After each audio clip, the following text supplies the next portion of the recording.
Autobiographie, année 2015. Je suis arrivé en septembre 2014 à Toronto. C'était la saison des pluies.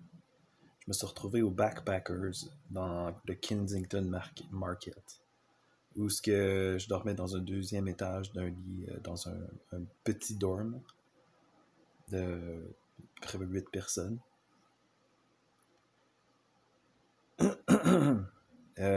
J'ai commencé avec Sketch un peu plus tard en 2015. Qui était supposément comme Pops dans la rue. C'était St. Stephen's Community Center il m'avait référé. Ça s'appelait le Artist Incubator parce que c'est un endroit où tu peux essayer plein de trucs artistiques. J'y allais plusieurs soirs par semaine. Il y avait des soupers. Je m'assoyais à la table avec Sonia, qui était celle qui était la préposée à l'accueil. Elle me posait des questions, elle m'aidait à me structurer dans ma tête. Il y avait du papier sur la table avec des crayons de cire et des marqueurs où qu'on pouvait dessiner sur la nappe. Il y avait un mur de plantes avec des tubes pour arroser et j'étais aussi de retour dans les refuges.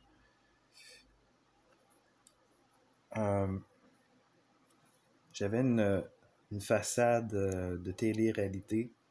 Je me présentais au monde comme étant gentil, mais en arrière, je faisais du backstabbing. J'utilisais la déception.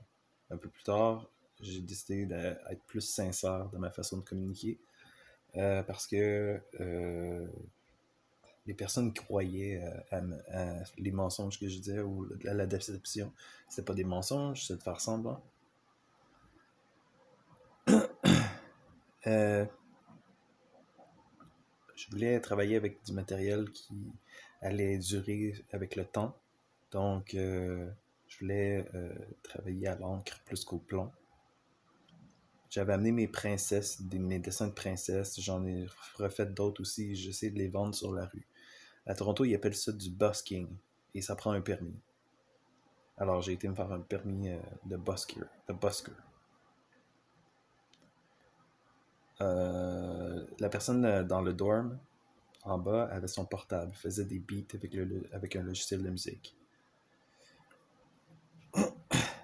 C'était ça que je voulais faire, sauf que je pouvais pas parce que j'avais pas les moyens. J'allais à la St. Stephen's Community House pour le déjeuner. C'était à quelques pas de marche du Backpackers. J'avais encore mon t-shirt d'espace transition, alors que je m'informais sur les ressources qu'il y avait. C'est un peu ça qu'on fait quand on arrive dans une nouvelle ville. J'avais vu papa faire aussi, il faut trouver les ressources, les restaurants, la buanderie, etc. Papa, quand il était plus jeune, il était troqueur, alors j'imagine que c'est là qu'il avait appris comment s'installer dans une nouvelle ville.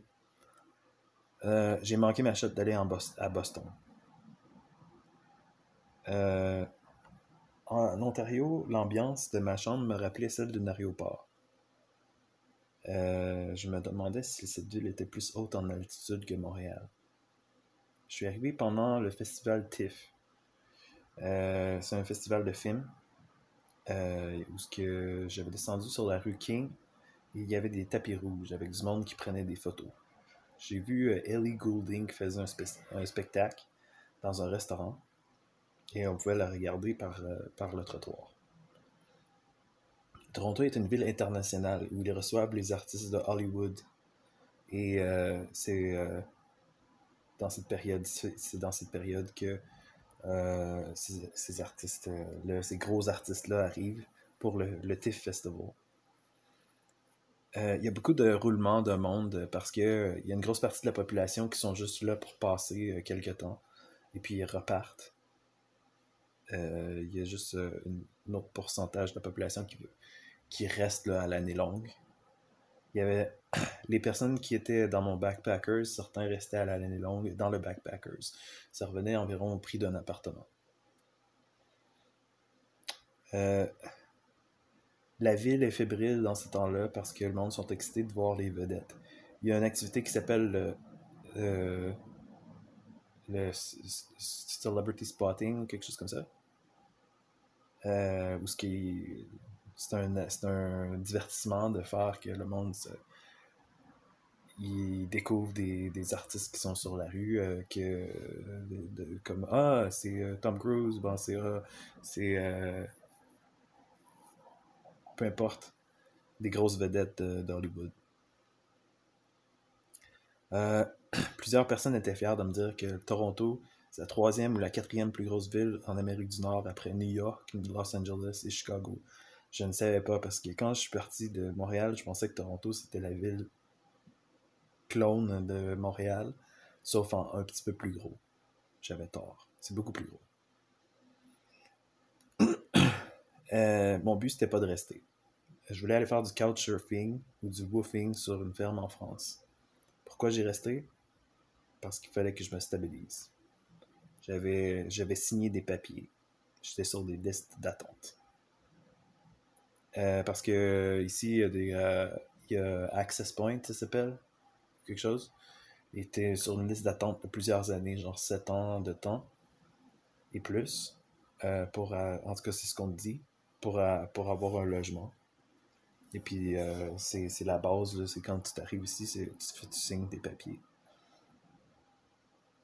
Je me suis rendu compte, après pas mal de temps, qu'il y avait beaucoup d'immigrants de différents pays ici, parce que... Et souvent, le monde reste... Les cultures, c'est difficile d'intégrer les autres cultures. La langue, c'est pas pareil. Euh, les Chinois, ils s'entendent même pas avec les Chinois parce qu'il y a des différents types de Chinois, etc. C'est assez compliqué. Et il y a aussi des couples, je sais pas si on dit métis, mais mettons un musulman avec un noir ou un indien avec un chinois ou whatever, ils ont des enfants. Puis c'est pas rare, ça choque personne, ça fait partie de la vie courante. Euh, J'étais tanné d'être dans les refuges. J'ai décidé de changer mes priorités. Parce que j'étais tanné d'être pris avec mon sac à dos. Les buildings sont plus hauts à Toronto. Euh, il y a beaucoup moins de blancs qu'au Québec. La moitié de la population ne sont pas blanches. Et 25% sont chinois, asiatiques. Dans ce temps-là, j'identifiais les Chinois à ce que j'avais vu à la télé, ou le peu de Chinois qu'on retrouve à Montréal. Sauf que ici, je me suis rendu compte qu'il y avait tout un spectrum de ce qu'un être humain pouvait être en tant que Chinois. Toutes les émotions, toutes les affaires, on les retrouvait avec les Chinois aussi. Et t'as comme même pas le droit de parler en mal ou de dire quoi que ce soit contre eux. Euh, et encore, dans la ville, il y a beaucoup de personnes qui sont nées là. Donc, c'est pas des personnes qui ont nécessairement voyagé. Et la langue principale, ça serait plutôt l'anglais, sauf que le monde parle toutes sortes de langues. Le transport en commun s'appelle le TTC. Je me souviens qu'on m'avait donné des tokens quand j'étais à Peter Street. Et c'était ma première impression du TTC. C'est que je suis sorti le soir, il pleuvait, puis il y avait il y avait le TTC était... il y avait des câbles électriques qui alimentaient le TTC au-dessus de la rue. C'était assez impressionnant quand même. J'ai rencontré une travailleuse sociale à St. Stephen's House qui était indienne. Indienne de l'Inde. De l'Inde. Elle était gentille avec moi, m'a raconté un peu. Elle m'a raconté qu'elle était immigrée. Je lui ai raconté aussi sur mon histoire. Je lui ai montré quelques dessins. C'est elle qui m'a recommandé d'aller à Sketch et à Art Heart. Euh, je l'ai revue après et elle me faisait asseoir dans son bureau. Elle me prêtait son livre de Thich Nhat Hanh. Je voyais un signe que j'étais sur la bonne piste, puisque je connaissais Thich Nhat Hanh de mes studios de yoga.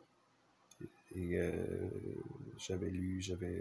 j'étais pas tellement familier, mais j'avais un bon feeling. La misère existait aussi à Saint Stephen's Community House. Le drop-in n'était pas plaisant du tout.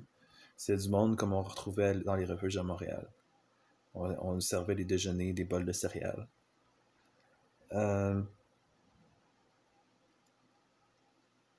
J'avais choisi Toronto parce que c'était Susan Coffey qui avait fait un photoshoot à Toronto et j'avais envie de voir c'était comment.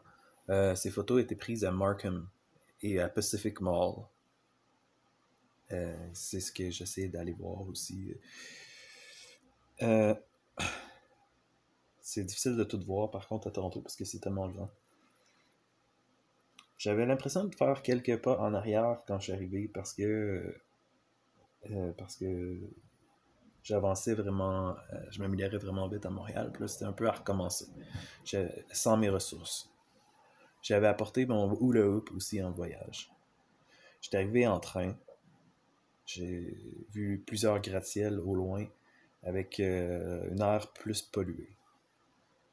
Puis je suis arrivé direct dans le downtown. J'ai remarqué que les filles avaient les yeux plus bleus. Il y avait quoi de spécial dans les couleurs qui me rappelait la couleur des lacs dans mon voyage au BC. Ça me rappelait aussi Moxie, l'ex-Temojova, qui son style est de Smallville, l'émission Smallville. Je m'étais rendu compte que, plus tard, je me suis rendu compte que Moxie parlait anglais, elle ne parlait pas français. Je n'avais pas réalisé. Mais moi, j'avais un côté francophone qui avait besoin de s'exprimer, qui avait personne qui pouvait communiquer avec moi. Rendu à Toronto, j'ai vu un Steve's Music Store. Je suis rentré, j'étais impressionné par la variété et la qualité des instruments de musique qu'on y retrouvait. Mon attention s'est portée sur le violon. Un instrument made in China, très abordable. Je me suis souvenu de Lindsey Sterling et de la jeune fille Ami Waku qui s'était acheté un violon. Je me suis laissé tenter. C'était environ 300$. Je me suis dit que c'était moins lourd que de transporter ma guitare acoustique. Ma mère, j'avais demandé à ma mère de vendre ma guitare acoustique. C'est quelque chose qu'elle a fait. Mon violon, le violon, c'est difficile à apprendre. Mais je jouais quasiment à chaque jour pendant 20 minutes. À la télé, on entendait parler que le maire Doug Ford avait un cancer de l'estomac. C'était le même maire qui avait eu le scandale avec la drogue. Il est mort. On a entendu parler qu'il était finalement mort. On entendait l'état des routes, la météo, en anglais. Au déjeuner, les voyageurs discutaient aux backpackers. On m'avait dit, c'est une dame qui disait, on m'avait dit que je m'ennuierais des hivers si je quittais le Canada, mais ça n'a pas été le cas. Les déjeuners étaient rien de spécial. Ça n'a pas été long avant que je manque d'argent et que je veuille m'informer sur comment ça fonctionne l'aide sociale ici. J'ai été faire une demande à Ontario Works, qui était John Street. C'est beaucoup plus court en tant qu'attente. Les bureaux, le système fonctionne beaucoup mieux. Sauf que on te donne Ontario Works, c'est très peu. C'est comme 200$ ou quelque chose comme ça. Mais on te donne, c'est ça, on te donne moins. Je demandais aux gens c'était où le quartier artistique. On me répondait, je suis dedans. C'est pas bien longtemps après ça que j'ai manqué d'argent complètement. Alors j'ai été obligé d'aller à Scott Mission. La première journée que je suis arrivé là, c'était Tomb Raider qui jouait avec Angelina Jolie. Wow, ce film-là a bien vieilli. Il était meilleur que ce que je me souvenais. Scott Mission est un refuge peut-être un petit peu mieux que ceux qu'on retrouve à Montréal. Par chance, je n'ai pas resté bien longtemps là. C'était encore les règles à suivre, se lever de bonne heure. Il y avait même pas, on pouvait pas, ils fermaient pas les lumières non plus pendant la nuit. Fallait qu'on ramasse nos affaires, qu'on aille dans une salle d'attente le matin, où ce que je pouvais m'asseoir, me coucher sur les bancs avant de partir. Scott Mission était plus doux que les refuges que j'avais connus. Les standards étaient plus élevés, mettons. Les codes de règles sont légèrement différentes.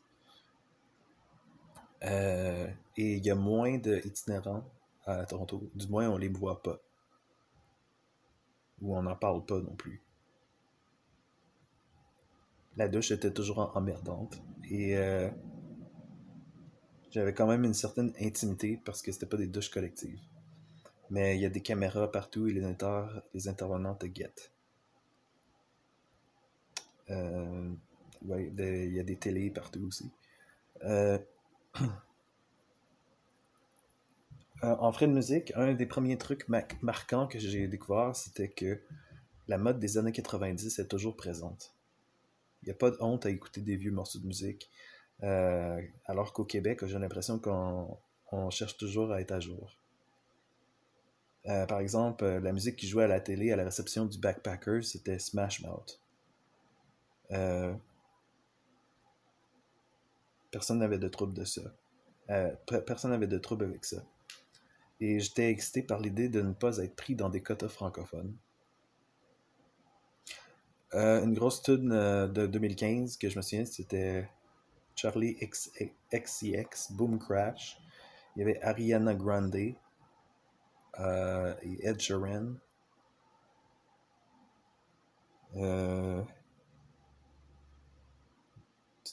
C'est comme la musique un peu populaire qu'on entendait un peu partout. C'est dans les endroits publics, les télés, ouais, c'est ça. Euh, J'aimais bien aller à un restaurant qui s'appelait le Croissant Tree. C'était runné par un Chinois qui avait des cheveux teints, qui semblait travailler 6 jours sur 7. L'ambiance du resto me rappelait les jours où j'allais au restaurant et que je travaillais sur la construction avec mon père. Je pouvais me prendre un déjeuner du genre œufs, saucisses, patates rôties, jus d'orange et toast. Il y avait des pizzerias à tous les coins de rue. Pas nécessairement ce qu'il y a de plus santé. En face de la bibliothèque, de la bibliothèque par exemple, j'arrêtais souvent à la pizzeria là parce que ça dépannait. C'est vraiment. Toronto bouge beaucoup moins. J'ai l'impression qu'il y a beaucoup plus d'obésité. Il y a moins de bouffe santé qui sont disponibles. Euh, Surtout dans le downtown, j'avais vraiment de la misère à trouver quelque chose qui était bon, euh, nutritif à manger.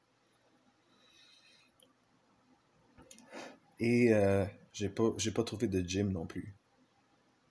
Ça m'a pris plus qu'un an avant de trouver un gym. Euh, je faisais plus mon émission de playlist, comme je disais. Parce que j'avais voyé d'une mauvaise œil le trends, parce que j'avais fait une recherche sur la house et les raves. Plutôt, je recherchais des partitions pour le violon, comme de musique classique, comme Star Wars, Ave Maria, Bonfight ou la Wedding March. C'était que je pratiquais à Peter Street et à 81 Charles après, et à Sketch. J'avais trouvé une fille qui était prête à donner des leçons, puis qu'elle en jouait.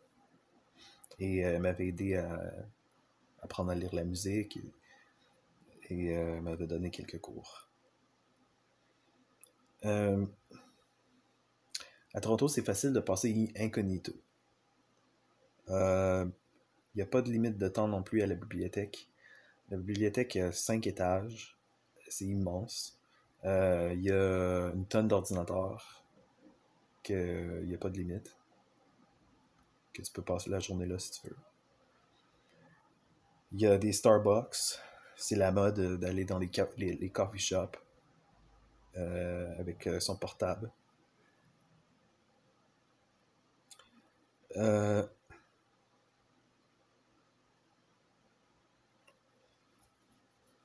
J'avais posé la question. Il y avait du monde qui venait d'Europe euh, aux Backpackers. J'avais posé la question. Je suis toujours intéressé de savoir c'est quoi la différence entre euh, là-bas et ici.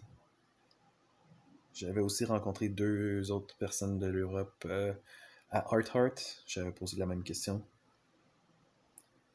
J'ai fait du volontariat à Saint Stephen's Community House. Il y avait un groupe qui se réunissait, un groupe de langue pour la conversation pour apprendre l'anglais. Du monde qui venait d'autres pays. Moi, j'y allais plus pour le social parce que je savais déjà la langue. Euh, le drop-in, il y avait une place pour faire du lavage dans l'entrée. Il y avait un intervenant qui était grand. Qui était grand et quand même costaud et tout ça. Ben, je lui ai demandé c'était quoi les endroits importants à Toronto. Il m'a dit qu'il aimait aller à High Park. Il m'a aussi dit qu'en hiver, le temps est assez doux, qu'il prend son vélo à l'année longue et il met ses espadrilles à l'année longue. Il y avait des télés accrochées dans les airs. Euh, une des travailleuses intervenantes sortait de l'université. Elle était en stage. Une fille est arrivée avec le œil au beurre noir. Les intervenantes me donnaient l'impression qu'ils étaient tous les mêmes et sortaient d'une espèce d'usine.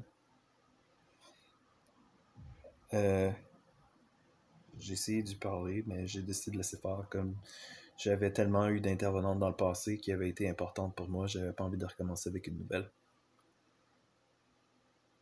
Je me suis rendu compte qu'à St. Michael's Hospital, il y avait une fille asiatique qui était super belle et intéressée à moi, une médecin, parce que les médecins sont vraiment jeunes et asiatiques. En tout cas, ceux que j'ai rencontrés.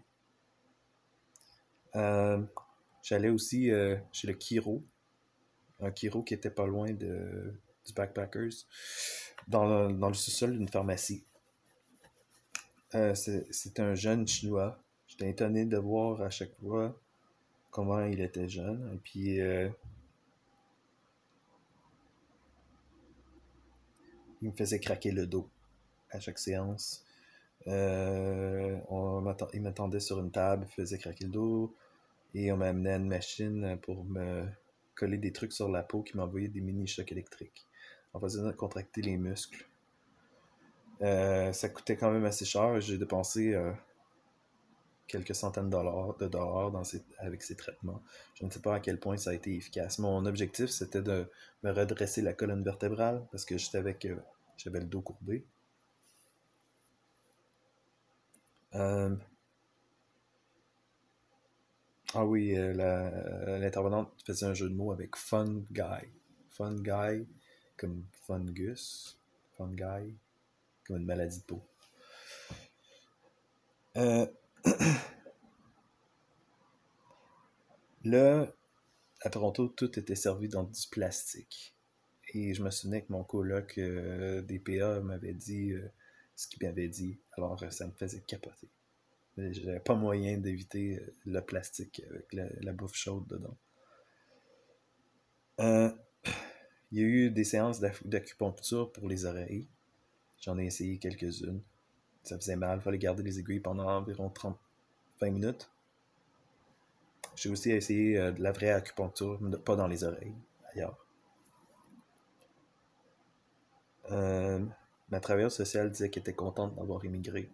Elle me montrait des photos de famille qui étaient toujours en Inde. Elle disait qu'elle n'avait pas sa place en Inde. Elle préférait être à Toronto. Je travaillais un peu dans la cuisine comme bénévole. Quand même. Et ramasser les tables. Euh, une personne qui travaillait là a su que j'étais élevé témoin de Jéhovah et m'avait dit que c'était que j'avais vécu de l'abus à répétition sur une longue période de temps, donc c'était grave. Euh, il parlait qu'il avait vu un spectacle, une fille qui jouait son instrument de musique comme si elle faisait l'amour à son instrument. Euh, Heureusement, j'ai pas resté très longtemps dans ce milieu. Euh, et parce que j'ai réalisé que j'étais improductif si j'étais pas stable. Alors ma mission, c'était de me stabiliser. Euh, j'ai rencontré un intervenant à Scott Mission. il m'a recommandé de prier Dieu pour que je remette ma vie entre ses mains. Parce que j'étais désespéré, parce que je voyais à quel point mes efforts pour essayer de m'aider étaient inefficaces. Alors ça m'a paru comme une bonne option de prier, de me remettre à une puissance supérieure. Je sais que ça m'avait pris du temps avant de pouvoir être à l'aise de relire ma Bible après que j'ai sorti des témoins. Mais ça faisait quand même longtemps maintenant que j'étais plus témoin, donc j'ai essayé de prier Dieu comme si c'était un Dieu neutre qui n'est pas le Dieu des témoins de Jéhovah. J'ai aussi commencé à lire ma Bible. À Montréal, j'avais déjà été à InfoSect. J'avais rencontré Mike avec sa bibliothèque de livres qu'il avait. Et je l'avais recontacté. Il m'avait référé un pasteur parce que je déplorais que je n'arrivais pas à trouver un psy qui avait de l'expérience avec les sectes. Ici, Mike m'avait référé Lynn, une pasteur qui avait de l'expérience avec les sectes, qui était aussi psychologue. Les séances étaient gratuites. Lynn est en train de finir sa formation. Elle avait environ 60 ans.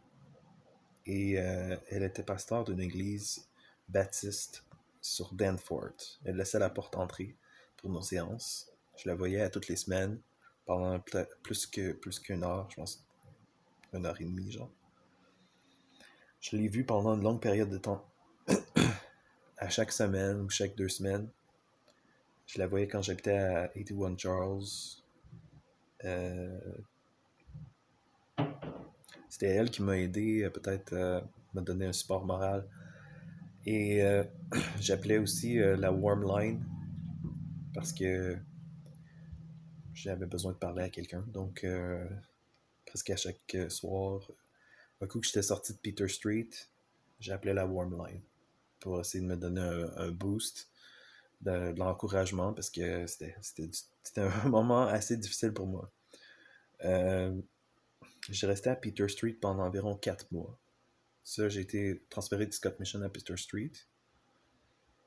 À Peter Street, ça s'appelait le Bedded Program. C'était moins rough que les refuges, mais pire que les auberges du cœur. Il y a une salle d'attente en bas. Et ça m'a pris pas tellement de temps à être accepté. Avant de rentrer, il faut que tu sonnes. Il y a 2 portes. Le personnel débarre la porte, rouvre la porte électrique qui rouvre super slow. Et il t'accueille par le trou de la vitre parce qu'il y a des grosses vitres. Il y a presque tout le temps du monde qui arrive en se plaignant en anglais et qui sont dramatiques. C'est it's so annoying. Puis il y a le personnage en haut avec le dorm il y a le personnel administratif à une espèce de palier, et puis au 2e étage il y a le personnel intervenant, mettons, puis les résidents. Il y avait des immenses gratte-ciels qui étaient en construction. Une compagnie qui s'appelait Tucker High Rise. J'avais essayé d'aller trouver un emploi, mais je pouvais pas rentrer sans bottes et casque de construction, même si j'avais de l'expérience. De retour à Peter Street, je faisais mon hula hoop, mon violon à chaque jour. Je montais en haut, où il n'y avait personne. Parce qu'il y avait une espèce de palier dehors, un patio, où je pouvais aller. Et il n'y avait rien d'intéressant là. J'avais un coffre en dessous de mon lit, où je pouvais barrer mon stock. C'est là que j'ai perdu mes DVD, que j'ai perdu mon DVD du show avec Espace Transition. Il y a un gars sur l'étage qui avait un tic de nerveux qui arrêtait pas de sacrer. La nuit en bas, des fois ça cognait pendant environ 1 heure, ça gueulait, je comprenais pas pourquoi le monde était aussi déplaisant.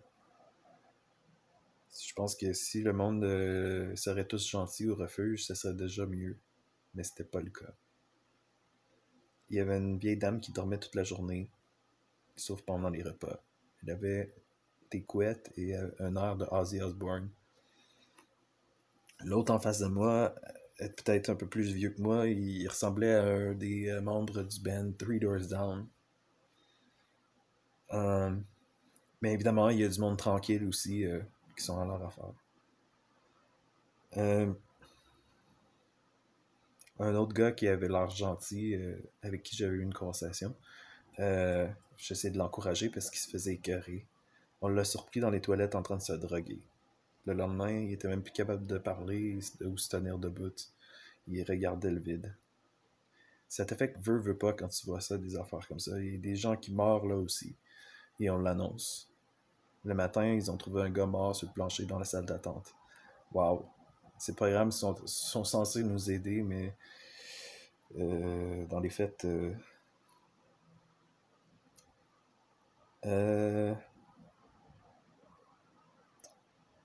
la dame à la réception disait avoir la nausée à cause de l'odeur de la bouffe. La bouffe n'est pas si bonne que ça non plus. On allait dans le café faire la file. Je gardais le regard baissé. Il regardait mon assiette seulement pendant le temps que je mangeais. Et puis, il y avait une télé dans le coin avec les nouvelles. Euh, J'avais fait, pour essayer de garder le moral, j'avais fait une caricature de la madame qui nous servait pour mettre un peu d'humour dans la situation en la dessinant en chat. En faisant une joke, une espèce de jeu de mots. J'utilisais des techniques de BD de Marvel. J'avais trouvé une bibliothèque et puis j'avais emprunté des livres à savoir comment dessiner. Et je m'étais acheté des matériaux à Omer Dessert, qui était pas loin, une règle, un T-square, de l'encre, tout ça. Je m'installais à la table qu'il y avait là-bas, où il y avait des livres aussi, et puis je faisais ma mini comic book. J'ai self-publish en utilisant l'imprimante. C'est que j'avais plié une feuille pour faire un livre. C'est une technique que j'avais trouvée dans un livre. Et j'ai pu scanner et faire plusieurs copies. J'étais assez fier de ma shot parce que j'avais créé de quoi avec relativement rien. J'ai fait un autoportrait de moi aussi sur du Bristol board avec un miroir que j'avais fait dans un café, en angle 3/4. J'ai aussi dessiné un portrait de Bono en étant inspiré des personnes que je voyais autour de moi. Elle avait l'air délabrée. J'ai copié quelques dessins de Procan, de Keenan et des zombies, son livre de zombies. J'ai dessiné ma propre version du chat qui était cuisinier. Plus tard à Sketch, j'en ai fait un t-shirt avec du silk screen. J'ai présenté mes BD au Bedded Program et j'essaie de représenter l'environnement dans lequel j'étais sur mes BD. Je vais arrêter là.